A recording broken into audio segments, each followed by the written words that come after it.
Donc voici la présentation de comment engendrer sur Pi HYSTY une mousse métallique en 3D. Ici, je vais simplement ouvrir avec ImageJ l'ensemble de données de départ. Donc import image sequence, et après on sélectionne la première image du stack. On laisse les paramètres tels qu'ils sont puisqu'il détecte automatiquement la pile. Et ici, on peut voir que, en effet, on a bien les 360 projections, voire plus, que l'on a prises en salle LabEx. Une fois qu'on a ces projections, on va pouvoir déjà les réduire, parce que la taille est de 2048 par 2048, donc j'utilise le batch processor pour pouvoir réduire toutes les images de 2048 à 512, ce qui fait une multiplication de 0,25 de chacune de leurs dimensions. Donc chaque image va être comment dire, passée à la moulinette pour pouvoir être réduite à 512. C'est ce qu'on voit ici. Donc maintenant on a un stack de 512 qui va être créé. Donc cette partie est accélérée. Ici, hop, c'est accéléré. Alors, on peut toujours revoir l'heure en haut à droite pour se rendre compte du temps relatif.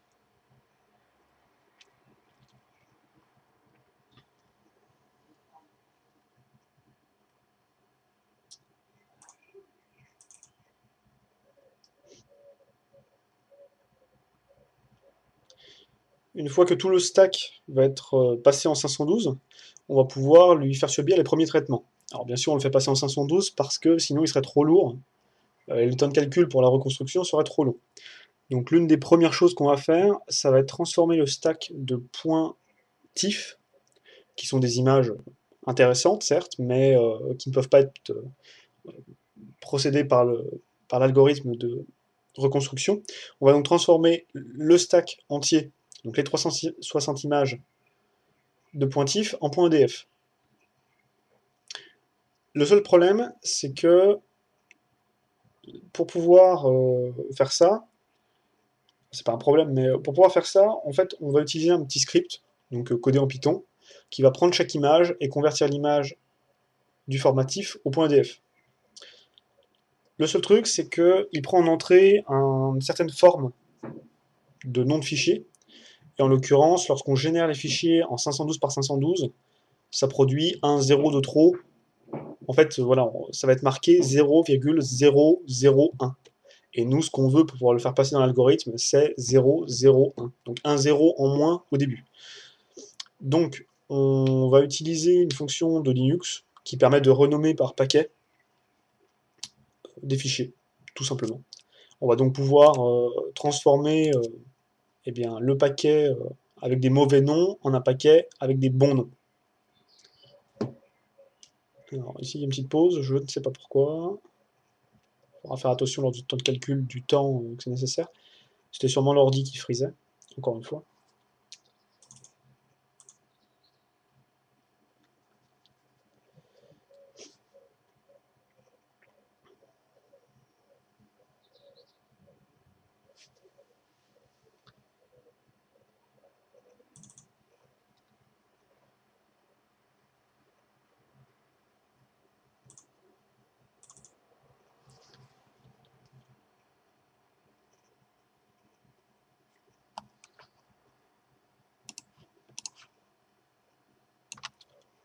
Donc, pendant que l'ordi buguait, j'ai décidé de, on va dire, préparer le terrain pour pouvoir faire fonctionner l'algorithme de reconstruction. Il faut savoir que l'algorithme de construction, donc PYHST, est assez sympa, mais il lui faut, on va dire, un environnement assez bizarre. Donc là, je fais un copier-coller en mode root sur Linux pour pouvoir mettre en place l'environnement qui permettra d'appeler les commandes de reconstruction. Donc voilà, c'est pas vraiment. Enfin, si ça vous intéresse, vous pouvez regarder plus précisément, mais globalement, c'est juste deux, trois commandes pour lui dire quand je te demande la commande de reconstruction, va chercher là où il faut. En deux mots, c'est ça. En parallèle, dans la fenêtre de gauche, je me sers de Htop, qui est un moniteur système qui permet de savoir comment le système se porte. Donc en haut de cette fenêtre, donc, je parle bien de la fenêtre du terminal en haut à gauche, vous voyez les 4 premières lignes qui représentent la charge processeur des 4 cœurs de l'ordinateur, enfin du processeur de l'ordinateur, les 4 cœurs virtuels, et donc leur pourcentage, donc leur charge en pourcentage. L'avant-dernière ligne, c'est la mémoire, et la dernière ligne, on n'a pas s'en occuper ici. Il faut juste que vous compreniez que quand les 4 premières lignes sont à 100%, ça veut dire que l'ordi est en train de turbiner comme un petit fou.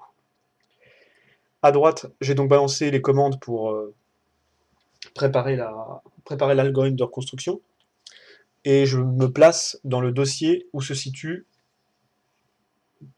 toutes les images qui serviront, toutes les images, tous les scripts, enfin bref, je me situe dans le dossier que vous pouvez voir dans le dossier du bas. Ici, vous avez l'ensemble des scripts, et on va utiliser celui qui est fluoté en bleu, qui va permettre donc de convertir tous les... Voilà, donc là, voilà. Évidemment, je l'ai utilisé, sauf que j'avais oublié de renommer, comme je vous l'ai dit, les fichiers. Donc je prends l'ensemble des fichiers, pouf, renommer, on fait une petite modification, donc on utilise l'utilitaire Linux, hein, en fait on fait juste enlever le caractère de gauche à tous les fichiers.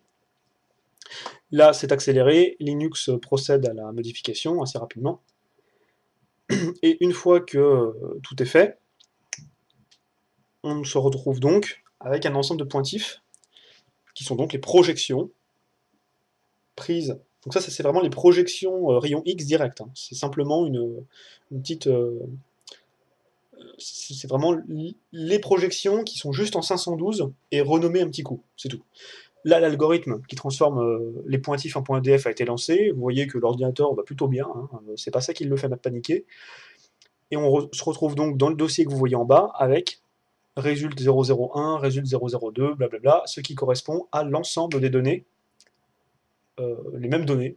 Donc c'est toujours les projections juste après le passage au rayon X, mais ce sont des .df et non pas des pointifs. Là encore, c'est légèrement accéléré.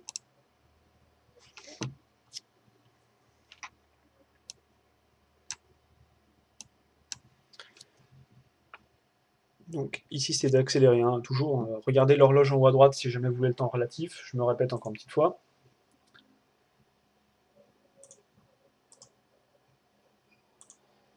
Une fois qu'on a tous ces points DF, on va pouvoir faire le premier traitement vraiment utile, qui est la détection du centre de rotation. Alors, comme on l'a vu, les autres paramètres, malheureusement, en fait, ne servaient à rien. Donc ça, on l'a bien su qu'après. C'est la petite blague, mais voilà. Heureusement qu'on a fait d'autres scripts pour tester, puisque sinon, on ne se serait jamais rendu compte. Donc là, en l'occurrence, je vais faire le seul script qui sert à quelque chose, le script de détection du, de l'axe de rotation.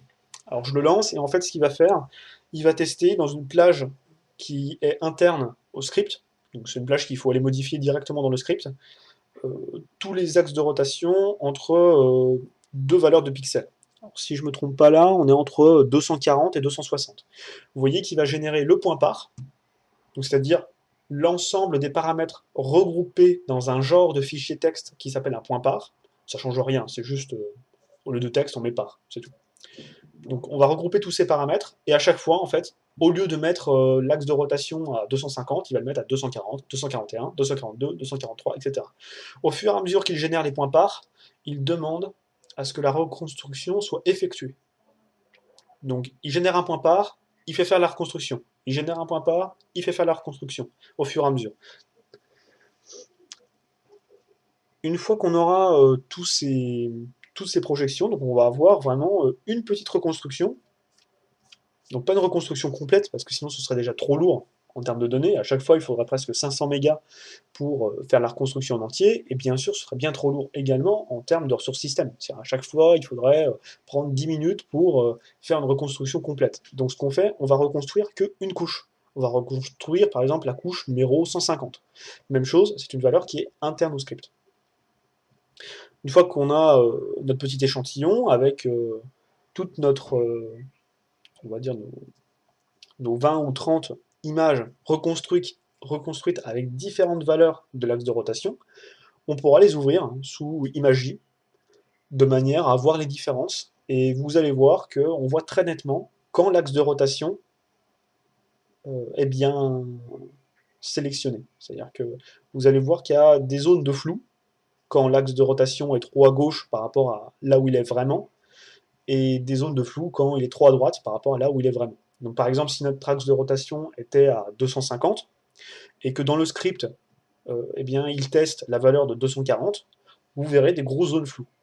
Si jamais il teste 250 et que la vraie valeur était 250, dans ce cas, l'image sera nette. Et s'il teste 260 et que la vraie valeur était 250, l'image sera de nouveau floue. Alors on pourrait se dire que c'est un petit peu un test à tâtons. Oui, ça l'est, déjà. Et deuxièmement, c'est plutôt efficace. C'est-à-dire que c'est pas de l'à peu près. Enfin, vous vous en rendrez compte d'ici quelques minutes. C'est vraiment net. C'est-à-dire qu'à 243, c'est flou, à 244, c'est net, à 245, c'est flou. Bien sûr, ces valeurs de 200 et quelques, ce sont des valeurs en pixels. Valeurs en pixels qui correspondent approximativement à la moitié de 512, puisque notre axe de rotation est censé être au milieu de l'image, je le rappelle. Mais comme on ne sait pas précisément si c'est à 256, on va donc le tester. Ici, je vais aller donc prendre... Alors, vous voyez, hein, au départ, on regarde... Ah oui, alors un petit détail. Ici, en fait, je vais récupérer la valeur moyenne, enfin la valeur maximale de chaque image, de manière à pouvoir sélectionner un bon W.df. W.df, il va servir en fait à ramener les projections, qui, je le rappelle, ont des valeurs entre 0 et 11 000, parce que c'est du 32 bits, on va les ramener entre 0 et 1. Donc en fait, on va diviser par au moins la plus grande valeur, tout simplement. Oui, en fait, bêtement, ça, le traitement que j'ai fait en fait à ce moment-là ne servait à rien, tout simplement parce que je n'avais pas mis les paramètres. Alors c'était encore une époque où on pensait que les paramètres servaient à quelque chose, donc du coup je suis allé modifier le script pour mettre les vrais paramètres, et j'ai relancé la reconstruction.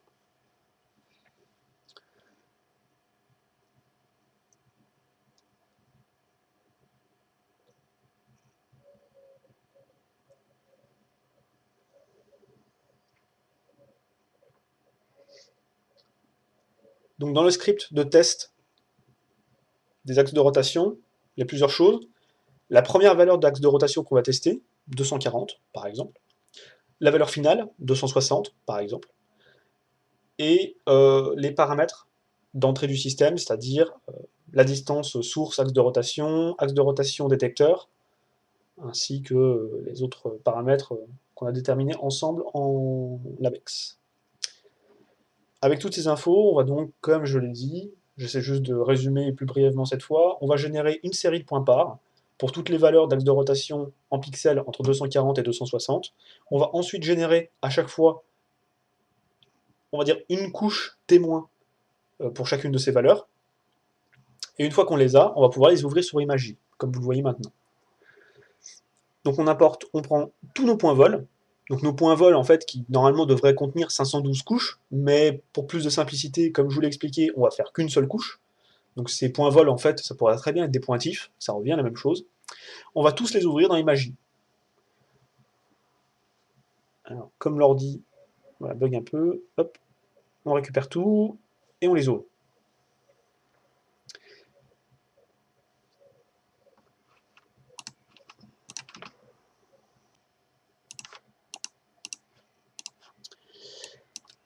On va donc ouvrir tous les points vol dans Imagery, ou Fiji, puisque je rappelle que Fiji, ça veut dire Fiji is just Imagery, c'est un acronyme récursif pour les amateurs.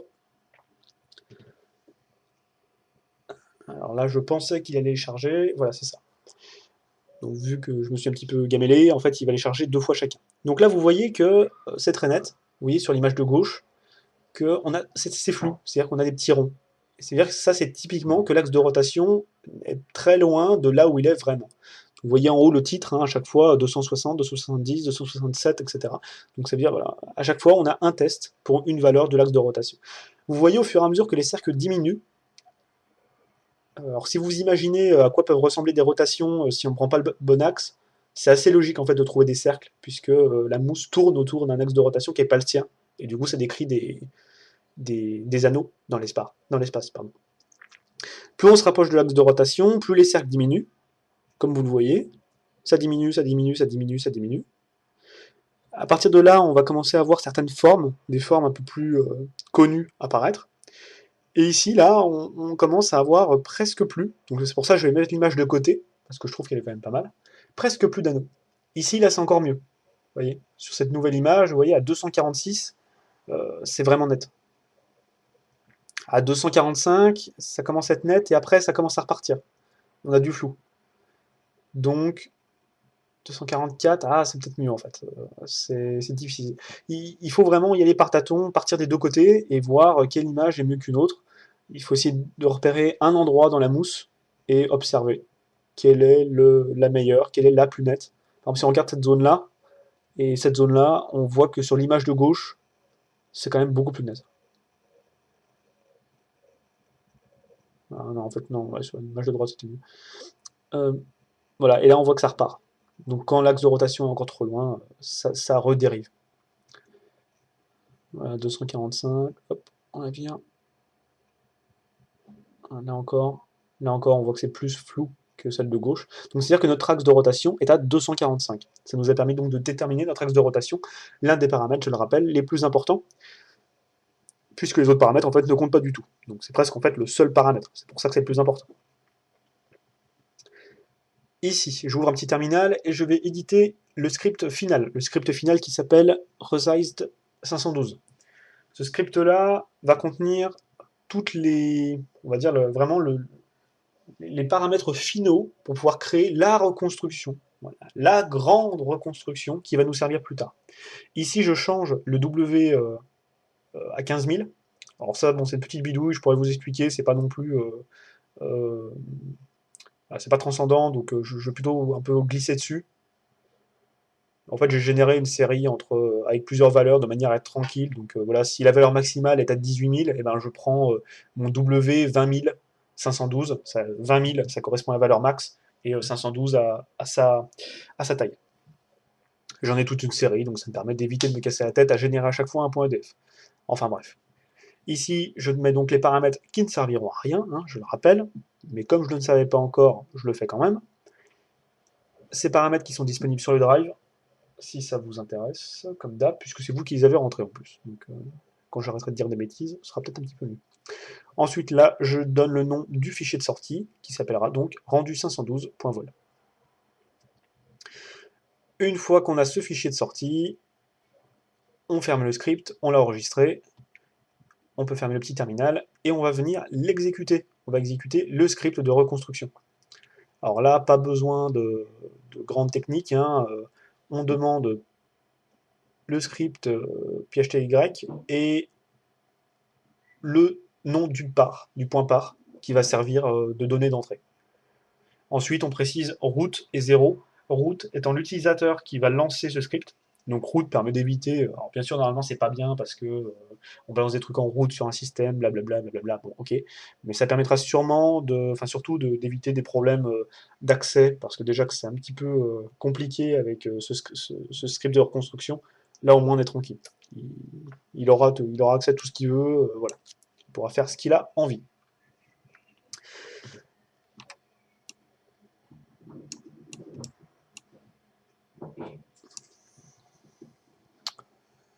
Donc là, pas beaucoup de commentaires. En fait, il va se mettre à travailler pendant quelques heures. Enfin, quelques heures, non pas quelques heures, mais regardez bien le temps en haut à droite, ça va être accéléré pendant presque 5 minutes. Donc si jamais ça vous intéresse pas trop de voir un script qui bug pendant 5 minutes, vous pouvez directement sauter normalement à 25 minutes. Ce sera toujours ça de gagner pour vous.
Oh miracle, le script est terminé, prodigieux. Après X minutes passées à travailler, le script est terminé. On va donc ouvrir Imagy pour pouvoir lire. Comme vous voyez, là il y a 4 fichiers qui sont créés, dont un point vol, et c'est celui-ci qu'on va lire avec Imagy. Si je me réveille un jour, peut-être, et si l'ordinateur va bien. Alors je crée un petit fichier, enfin un petit dossier pour pouvoir ranger tout le petit bordel qui a été créé. Hein. Là encore, rien de transcendant, hein. C'est beaucoup de blabla en général. Là, au final, vous voyez, tous les scripts, c'est juste pour pallier à toutes les éventualités, c'est-à-dire un script pour le MiG-24, un script pour le 512, un script pour tester tel paramètre, mais en soi, là, j'avais besoin de 3 scripts, au final, pour créer la reconstruction. Si ça marche. Enfin, si on sait quoi faire, il n'y a besoin que de 3 scripts. Après, si on veut jouer à tâtons avec tous les paramètres, il y a besoin d'un peu plus de matos. Ici, on laisse les paramètres par défaut, 511, 511. Même chose, c'était, si vous l'avez vu, paramétré dans le point par. En fait, c'est les voxels, donc les pixels 3D de départ et d'arrivée. Ça permet notamment d'éviter de reconstruire du vide. Parce que si notre mousse, elle prend pas tout l'espace sur nos photos, sur nos projections originales, ça sert à rien de se casser la tête à tout reconstruire. Donc là, moi, j'ai laissé la taille maximale pour éviter de m'embêter parce que c'est plus simple, parce que j'avais pas envie de perdre des données en ayant mal fait mes calculs, parce que j'avais pas envie de tout reconstruire 3 fois, donc j'ai laissé au max. De toute façon, c'est l'ordi qui bosse. Une fois qu'on a notre petit stack, et bien voilà, maintenant, donc, vous voyez là, on a les Z descendants. Donc là, on est en haut de la mousse, on descend, on descend, on descend, on descend, on descend. Là, on est à un tiers du haut de la mousse. Là, on est au milieu de la mousse. Là, on descend, on descend, on descend, on descend, on descend encore. Et vous voyez bien, c'est net. On a les branches en fait en coupe. Et donc là, on est tout en bas de la mousse. Voilà. Euh, alors vous voyez, surtout sur ce genre d'image, qu'en fait, il y a toujours ces espèces de petits artefacts, des espèces de petits anneaux. On voit une espèce de dédoublement de certaines structures. Et ça, c'est parce qu'on est aux extrémités. Donc quand on est tout en haut de la mousse ou tout en bas de la mousse, on n'est pas du tout en face de la source. Et malheureusement, vu que le script est visiblement pas encore tout à fait prêt pour des faisceaux coniques en rayon X, eh bien ça crée des artefacts. Donc faute de mieux, on ne pourra pas faire grand-chose, mis à part utiliser les données qui ont été prises, qui n'ont pas été prises avec notre faisceau conique, et donc pas reconstruites avec le script de l'équipe de Synchronotron de Grenoble. Une fois qu'on a créé donc ce stack, hein, le stack est très gentil, très joli, on va l'enregistrer en pointif. Pourquoi ne pas garder un point vol? Les points vol sont très gentils. Voilà, c'est en gros un point vol, c'est une matrice 3D. La seule chose, c'est qu'un point vol, c'est pas standard. Donc, il faudrait à chaque fois qu'on ouvre un point vol dans un logiciel, qu'on puisse spécifier quelle est la forme du point vol, quelles sont les dimensions X, quelles sont les dimensions Y. C'est un petit peu comme si vous vous amusiez à écrire une matrice 3D sur une seule ligne et que vous essayez de l'ouvrir. Et ben, si vous ne savez pas au bout de combien de caractères il faut passer à la ligne et au bout de combien de caractères il faut changer de couche, vous n'arriverez jamais à lire une ligne continue en une matrice 3D. Et ben là, c'est la même chose. Donc, pour que ce soit fait une bonne fois pour toutes, on va transformer le point vol en pointif. C'est ce que Imagy est en train de faire. Et il pédale, comme d'habitude.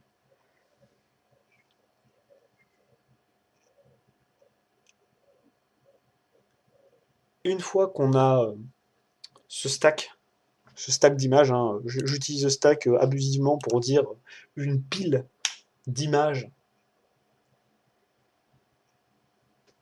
quelconque. Une fois qu'on a ce pointif, on pourra le bidouiller un peu dans tous les sens comme on veut. Euh, je vous rappelle qu'il y a 2 scripts qui sont disponibles sur le drive qui sont import stack et export stack qui permettent d'importer ou d'exporter un stack de pointifs sur MATLAB, dans MATLAB. Ainsi, vous avez vraiment la correspondance. Les pointifs peuvent être lus assez facilement par Imagy, par même des logiciels beaucoup plus basiques que ça. Donc ça permet un peu de le lire n'importe où. Ça permet de l'importer proprement dans MATLAB afin d'avoir une matrice, de récupérer une matrice 3D. Ça facilite aussi peut-être potentiellement quelques traitements. Bon voilà, c'est pas non plus. On aurait pu garder un point vol, mais à chaque fois, il faudra que déjà il faut que le logiciel soit capable de comprendre que c'est pas forcément standard. Ce qui n'est pas forcément possible à chaque fois, quoi. Je sais pas si vous avez déjà essayé d'ouvrir un son avec un Notepad++, mais c'est un peu le même genre. Si c'est pas la lire, ça sert pas à grand chose. Bon, je dis un peu n'importe quoi, c'est juste pour combler. Une fois qu'on a notre pointif, on va pouvoir par exemple lui faire subir plusieurs traitements. Alors, vous voyez qu'il y a un bruit tout autour, des espèces de petits points qui correspondent oui, à du bruit. Voilà. Pour les enlever, en tout cas pour les atténuer, pour pouvoir éviter de se prendre trop la tête dessus, on peut faire un filtre médian. Donc c'est ce que j'ai fait. Désolé de ne pas avoir commenté au bon moment. Avec un filtre médian, on va justement pouvoir retirer tous ces petits points. Alors, ce ne sera pas parfait, c'est sûr, forcément. Mais ça permettra déjà, quand on essaie de faire un seuil, de pas trop être embêté par tous les petits points autour qui vont venir dire moi aussi je suis là. Le filtre médian est 3D, si je me trompe pas.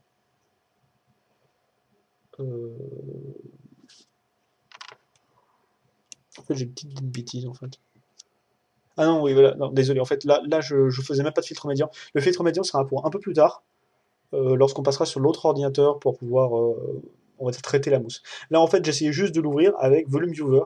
Alors, Volume Viewer, c'est un truc en Java, c'est pas pour dire, mais c'est un peu une usine à gaz.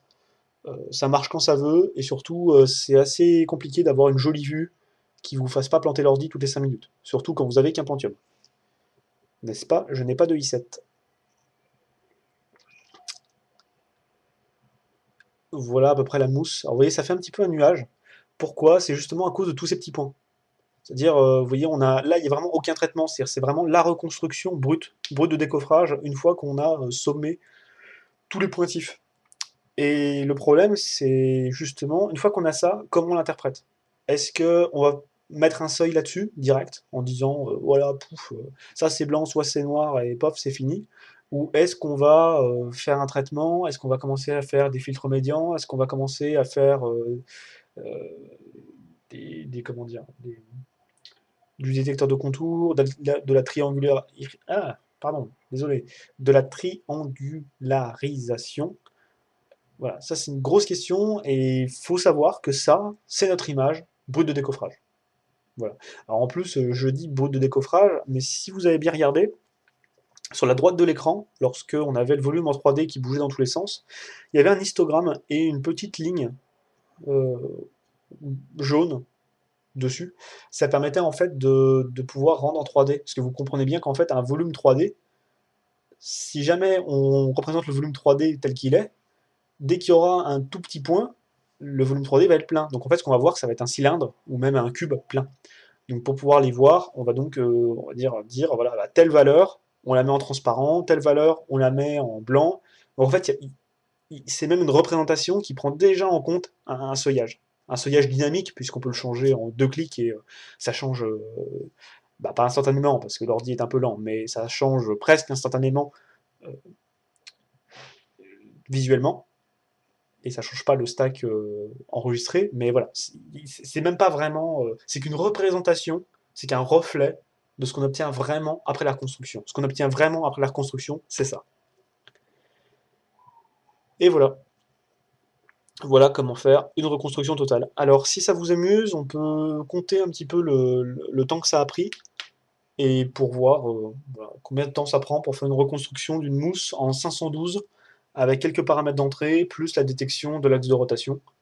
Ça peut être intéressant. Alors, il faudra également faire attention parce qu'il y a une saute dans l'horaire. Et il y a également voilà, il y a des accélérations, etc. Donc, il ne faut pas prendre le temps de la vidéo, évidemment. Il faut juste regarder l'horaire en haut à droite. Vous voyez, donc là, c'est ce que je vous disais, vous voyez, l'histogramme à droite, au centre à droite, il y a une ligne jaune qui ressemble un peu à un logarithme à l'envers, inversé sur l'axe des x. Voilà, là je la baisse par exemple, et en fait je vais tout simplement baisser le seuil. Donc je vais aller dire, si la valeur est vraiment trop basse, voyez, là, ça devient plus net. Je la vire. Voilà, c'était à peu près tout. Vous avez vu grossièrement comment faire. J'espère que ça vous a plu. J'espère ne pas trop vous avoir ennuyé. Au pire, vous pouvez la mettre en x2, hein. C'est un peu trop tard, mais voilà. Bonne journée à tous. Bon courage.